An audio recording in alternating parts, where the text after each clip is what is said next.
Nagatwite. Kaditembuza. Nagatwite. Kaditembuza. Oliwa onawade wakiba. Kibaso.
Kibajja Nomubaka president kibale kabda.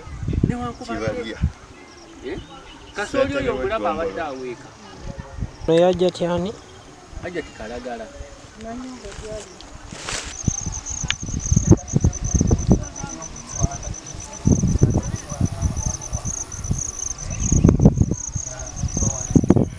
Tutegeera tugiweko. Batumukolera.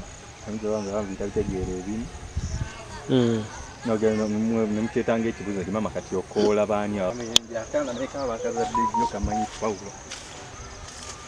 Ojjo kuba kyama. Genda waliwo ekinyusi. Banga Mande naye olusetera okujja n'ebisitole nga bingi. Mande bakidde kati gikole ngiteekeyo ku Mande ekiro.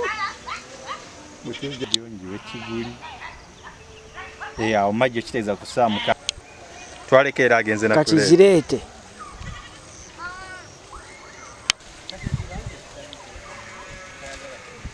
Ekkumi lyawo ogenda kuli eri. Mpadde emitwalo. Kafulu yampadde omutwalo gumu. Abadde ng'oyo w'omulaba. Bannange. Ng'oyo yenna bw'atyo abadde wano wonna. Alo bye bakudde byabadde bwe biti ne kasooli yono yabadde mu stage eno bweti. Bwati bwe batemye bwe basaaye yenna era yabadde wano mu area eno yonna n'okudda eri bye basaaye. Byabadde bibalirwa obugazi bwe byabadde ku eka emu n'ekitundu. Kasooli n'ebijanjaalo. Bamannannyini ttaka nga bakomawo olw'ebbaluwa eyo mwami Ssekikubo gye yawandiika n'ekyapa okugendako kaveti nga tuddamu ng'enteeseganya ziyingirawo. Enteeseganya we ziyingirawo zaali zikyagenda mu maaso ate nga ye mwami y'omu ssentebe w'eggombolola y'e Nakisunga mwami Ssekikubo ng'ate awandiise ebbaluwa endala nti nannyini ttaka waddembe okozesa ekifo kye nga endagaano yakolebwa mu ofiisi ya RDC ate mwami Ssekikubo ebbaluwa gye yawakanya nti teri mu mateeka ng'egamba nti gwe tolina buyinza. Kati ssebo yeno embeera gye tulimu ebintu bisaayiddwa naye nga bisaayibwa ku oda ya mwami Ssekikubo Mubarak ssentebe w'eggombolola y'e Nakisunga yali kusaawa ebitooke yali kusaawa ebijanjaalo kasooli muwogo era abasajja abasaaye bino we baamaze nga bagamba nga bamukubira essimu nga bagamba ate simu ye tagikwata kyokka ffe omulimo gwe yatutumye tugumaliriza ogukola.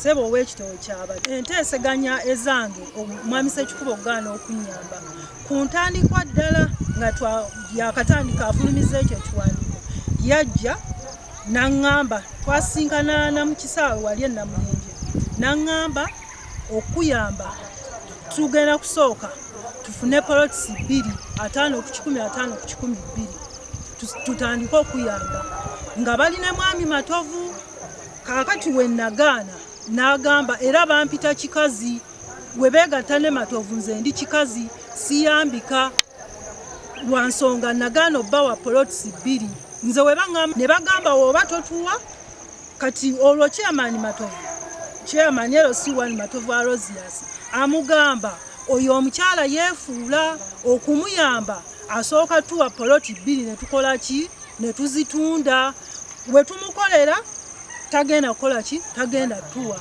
asooka atuwe tusooke tumuyambe nadde siina maanyi nga ndi mugonvugonvu ne mugamba genda ku poliisi obagambe bali kusaawa bintu kati omwana we yatuuseeyo ne bamugamba simanya akuba ebifaananyi saawa eno takola ki taliiwo nga naye ebintu basaawa emiti basala kaakati poliisi ezze lwaleero naye ate egenza okujja nga ebintu byonna babisaayo edda biri ku ttaka mugambe nno kuba gaabadde makulu ne baŋŋamba oggakuwa waakiri tugatemaatema ng'olaba era ssebo ekyabadde eggulo mu Namuyenje kwabadde kutunda emmere yange ebijanjaalo amatooke muwogo kati waliwo ne wansi wabaddeyo kasooli nga mukulu bamutadde makutiya ne bamutwala naye Namuyenje ne bamutunda nembaga emmere yange enkulu nayo ne mutagimpa nga tugikuwa tutya ne banga tuvira n'otuvira tuyinza n'okutema Sabaminister Nabanja ne maama Nabakoba Judith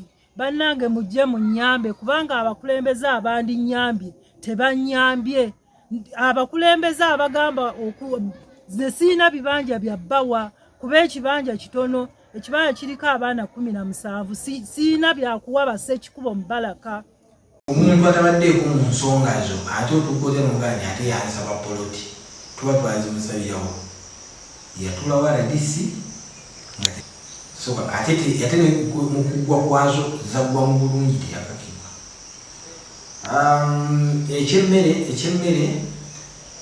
emmere simanyi bani abasaayo emmere ye naye kyendowooza nti ndowooza abasaayo emmere era sinayogerako na landlord naye kyenkakasa nti ayinza n'okuba nga landlord alina emmere gyeyasasula